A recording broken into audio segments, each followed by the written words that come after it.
Assalamualaikum warahmatullahi wabarakatuh. Alhamdulillah, hari ini kita bisa bertemu dalam pelajaran Nahwu Wadih Jilid 3. Saya selalu berdoa kepada Allah agar kalian semua dimudahkan dalam belajar ilmu Nahwu, juga ilmu-ilmu yang lain. Teriring doa, Allahumma faqihna biddin wa alimna bitta'wil.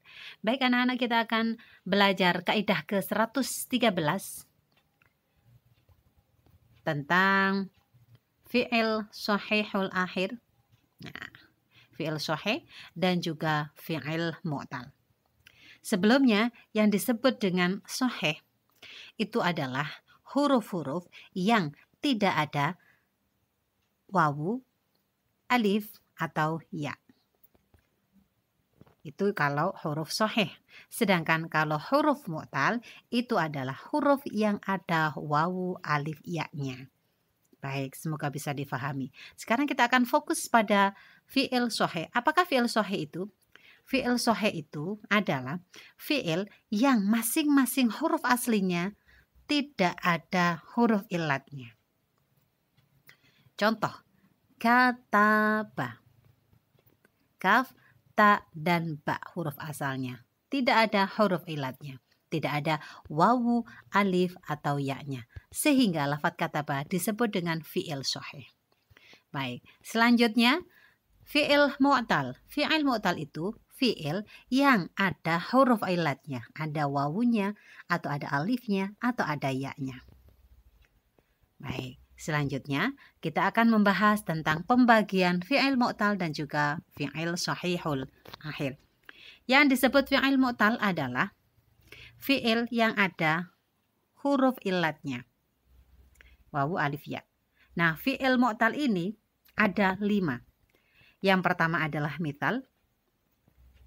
Fi'il mu'tal yang pertama misal yaitu apabila huruf ilatnya ada di depan. Contohnya wa'ada, ada wawu di depan. Wawu di awal fi'il. Kemudian contoh yang kedua adalah yasaro. Ada huruf ya di awal fi'il.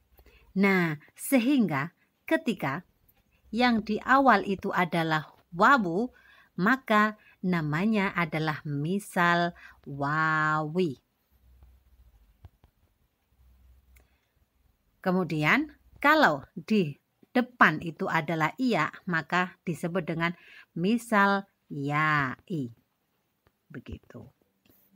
Selanjutnya, untuk yang kedua adalah ajwaf. Kalau ajwaf itu apabila huruf ilatnya berada di tengah. Contohnya sona. Asalnya sona itu adalah sowana. Berarti ada huruf wawu di tengah. Berarti itu namanya ajwaf wawi. Tinggal menambahkan aja huruf ilatnya.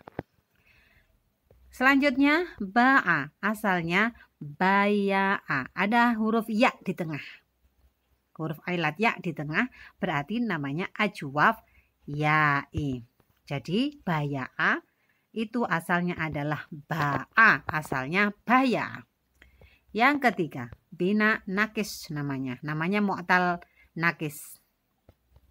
Ini hampir sama penjelasannya dengan bina ya. Hampir sama. Yang ketiga adalah nakis. Nakis itu apabila huruf akhirnya berupa huruf ya atau berupa huruf ilat. Contoh, ghaza asalnya ghazawa. Berarti huruf akhirnya berupa wawu sehingga disebut dengan nakis wawi. Selanjutnya, saro asalnya saroya.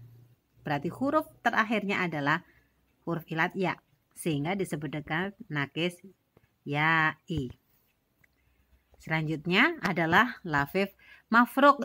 Mafruk itu artinya pisah atau pisah. Karena huruf ilatnya itu dipisah di huruf depan dan huruf terakhir. Di huruf awal dan juga huruf terakhir. Makanya bahasanya dipisah. Namanya lafif mafruk. Yaitu huruf ilatnya berada di awal dan di akhir. Selanjutnya yang terakhir yaitu lafif makrun. Apa lafif makrun? Makrun itu bersama-sama, jejer. Yaitu apabila huruf ilatnya di tengah dan di akhir. Jejer, sawa, wawu, dan ya huruf ilatnya berada di tengah dan yang terakhir jejer. Nah, itu adalah penjelasan tentang fi'il mu'tal. Selanjutnya kita akan membahas tentang fi'il sahih. Fi'il sahih itu adalah fi'il yang huruf aslinya sahih semua, sehat semua, tidak ada wawu atau ya-nya.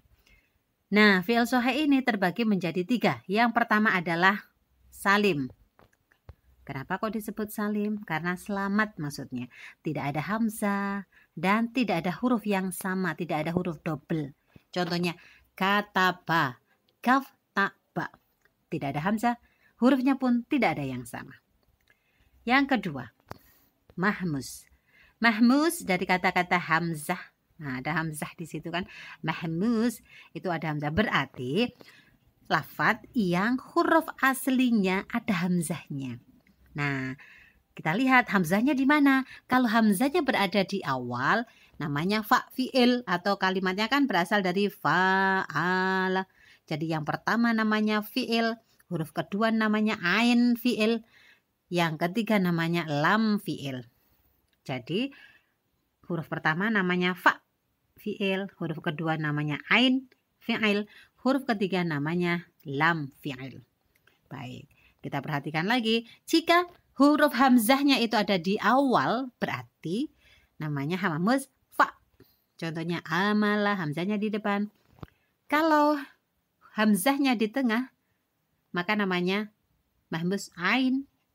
Contohnya na'asa, di tengah toh. Yang terakhir mahmuz lam, yaitu apabila hamzahnya berada di akhir. Nah, atau mahmuz lam, contohnya nasya'a, hamzahnya ada di terakhir.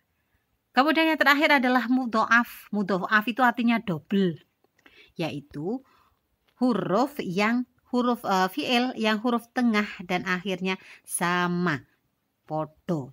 Karena hurufnya double, mudhoaf itu double. Contoh madda, asalnya madada. Perhatikan ada dal 2 di situ, di tengah dan di akhir atau di double. Makanya ketika ada 2 huruf yang sama, maka tinggal yang satunya dimatikan, kemudian diganti dengan tasydid menjadi madda.